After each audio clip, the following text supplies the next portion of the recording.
Hello students, welcome back to VK study centre. तो students, last lecture में हमने topic number 1.4.1 जिसमें हमने आयंस के types, molecular ions, free radical और मॉलिक्यूलर रेडिकल के बारे में पढ़ा था। आज हम इनके बीच में कंपैरिजन पढ़ेंगे। तो सबसे पहला कंपैरिजन है एटम और आयन के बीच में। तो एटम जो है वो स्मॉलेस्ट पार्टिकल होता है किसी भी एलिमेंट का, और जो आयन होता है वो किसी भी आयोनिक कंपाउंड का स्मॉलेस्ट यूनिट होता है। अब आयोनिक कंपाउंड क्या है?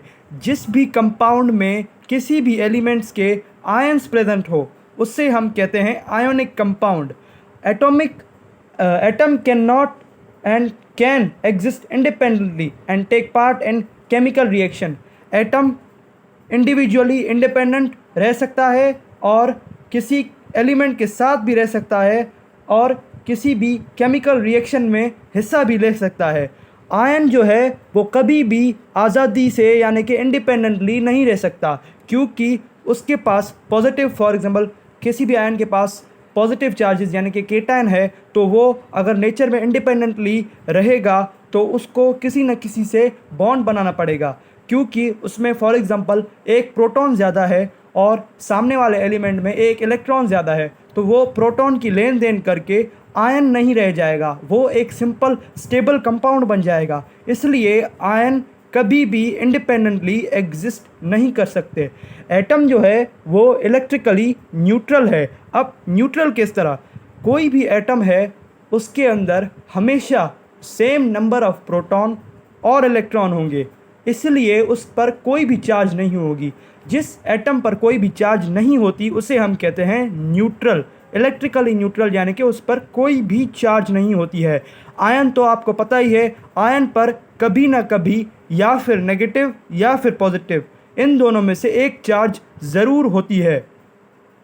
इसके बाद हम आते हैं मॉलिक्यूल और मॉलिक्यूलर आयन के कंपैरिजन में। मॉलिक्यूल जो है वो स्मॉलेस्ट यूनिट यानी कि छोटा हिस्सा होता है एक केमिकल एलिमेंट या फिर एक केमिकल कंपाउंड जिसके पास उसी एलिमेंट या फिर कंपाउंड की प्रॉपर्टीज़ होती हैं। केमिकल एलिमेंट कैसे? फॉर एग्जांपल मैं आपको एग्जांपल देता हूँ H2 की। तो यहाँ पर एक H2 का मॉलिक्यूल है, क्योंकि ये एक एटम नहीं, दो एटम है। ग्रुप ऑफ एटम्स को ही हम मॉलिक्यूल कहते हैं जो कि इंडिपेंडेंटली नेचर में एग्जिस्ट करे। या फिर कोई कंपाउंड हो गया जैसे कि H2O, ये भी मॉलिक्यूल कहा जाता है, और ये ग्रुप ऑफ एटम है जो कि स्मॉलेस्ट यूनिट है किसी भी एलिमेंट या फिर केमिकल कंपाउंड का, जिसके पास उसी केमिकल कंपाउंड की या फिर एलिमेंट की प्रॉपर्टीज़ हों, जैसे कि H2 की बॉइलिंग पॉइंट, मेल्टिंग पॉइंट, या फिर H2O की फॉर एग्जांपल H2O किस टेम्परेचर पर बॉयल होता है, ये सब चीज़ें उसके ही मॉलिक्यूल्स में होंगी। उसके बाद हमारा आता है मॉलिक्यूलर आयन। मॉलिक्यूलर आयन जो बनता है वो गेन और लॉस ऑफ इलेक्ट्रॉन्स। आयंस जब भी बनता है आपको पता होना चाहिए कि वो बना है गेन या फिर लूज ऑफ इलेक्ट्रॉन, जो कि मॉलिक्यूल करता है। अगर एक एटम, सिंगल एटम गेन और लूज़ करता है इलेक्ट्रॉन, तो वो सिर्फ आयन बनाएगा। अगर एक मॉलिक्यूल लूज़ या गेन करता है इलेक्ट्रॉन तो वो एक मॉलिक्यूलर आयन बनाएगा। उसके बाद हम आते हैं मॉलिक्यूल इज़ ऑलवेज न्यूट्रल। जब मॉलिक्यूल एटम से मिलकर बनता है, एटम ही इलेक्ट्रिकली न्यूट्रल है, तो मॉलिक्यूल भी जाहिर सी बात है न्यूट्रल ही होगा। मॉलिक्यूलर आयन हैज़ पॉजिटिव और नेगेटिव चार्ज। आयन वर्ड जब भी आए केमिस्ट्री में तो उसका मतलब समझ जाना चाहिए कि यहाँ पर किसी भी एटम या ग्रुप ऑफ एटम यानी कि मॉलिक्यूल पर पॉजिटिव या फिर नेगेटिव चार्ज है। मॉलिक्यूल जो है स्टेबल यूनिट है। सेम बात कही जा रही है, न्यूट्रल यानी कि स्टेबल। न्यूट्रल होने की वजह से ही वो स्टेबल होता है, उसमें कोई भी इलेक्ट्रॉन लेन या देन की बात ही नहीं की जा रही होती, इसलिए वो मॉलिक्यूल स्टेबल होता है। मॉलिक्यूलर आयन जो है वो रिएक्टिव स्पीशी है, क्योंकि उसके पास पॉजिटिव या नेगेटिव चार्ज होती है। अगर वो नेचर में इंडिपेंडेंटली रहेगा तो वो आयन नहीं रह जाएगा, क्योंकि नेचर में और भी ज़्यादा मॉलिक्यूल्स हैं। उस मॉलिक्यूल के साथ ये अगर मॉलिक्यूल रिएक्ट करेगा, फॉर एग्जांपल इस मॉलिक्यूल के पास पॉजिटिव चार्ज है, दूसरे मॉलिक्यूल के पास नेगेटिव चार्ज है, ये दोनों नेचर में मिलेंगे तो ये दोनों भी स्टेबल हो जाएंगे, तो मॉलिक्यूलर आयन नहीं रहेगा।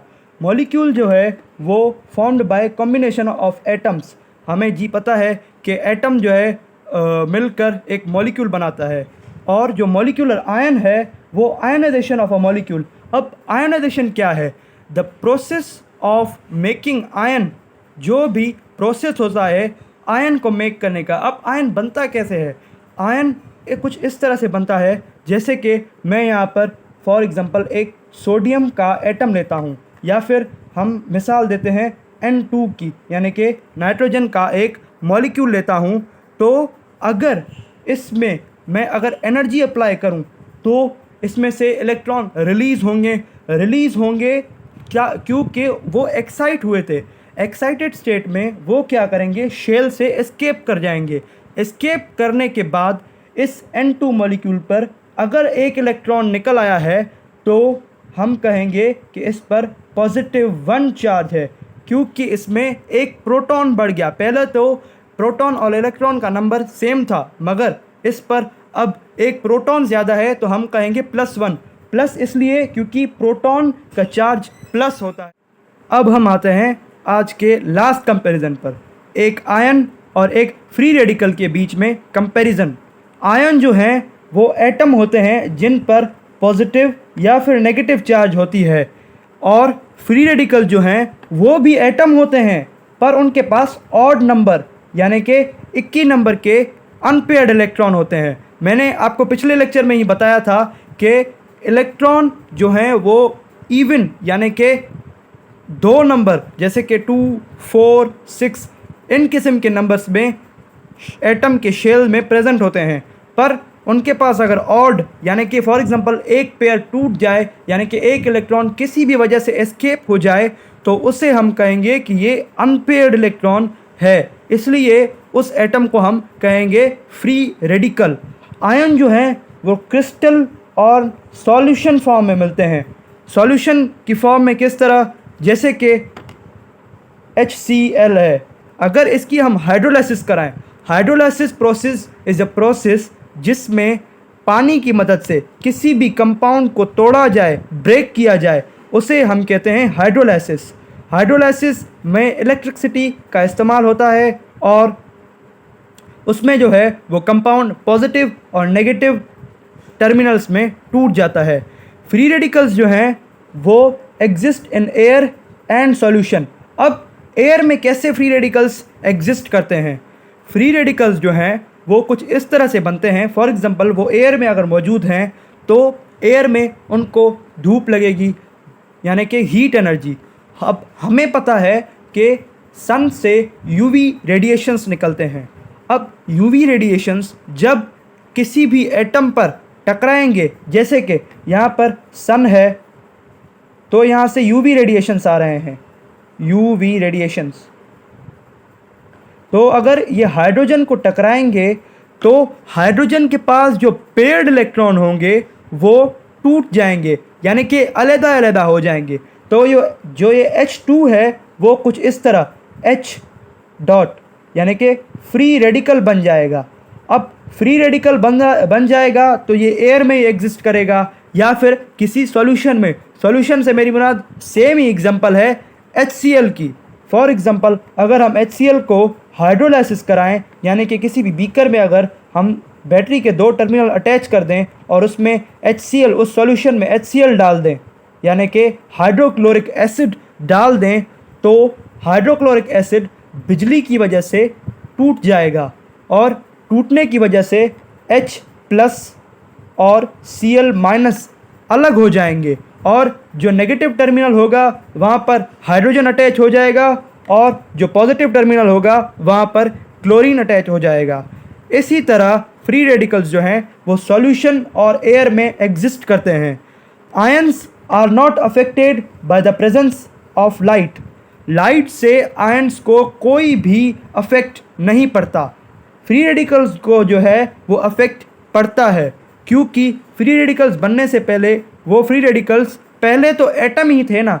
एटम पर अगर लाइट जाए और वो उसको अनपेयर्ड इलेक्ट्रॉन कर दे यानी कि उसका पेयर जो है इलेक्ट्रॉन का वो तोड़ दे, तो वो फ्री रेडिकल्स बन जाते हैं। इसलिए फ्री रेडिकल्स जो है वो अफेक्ट होते हैं because of presence of light.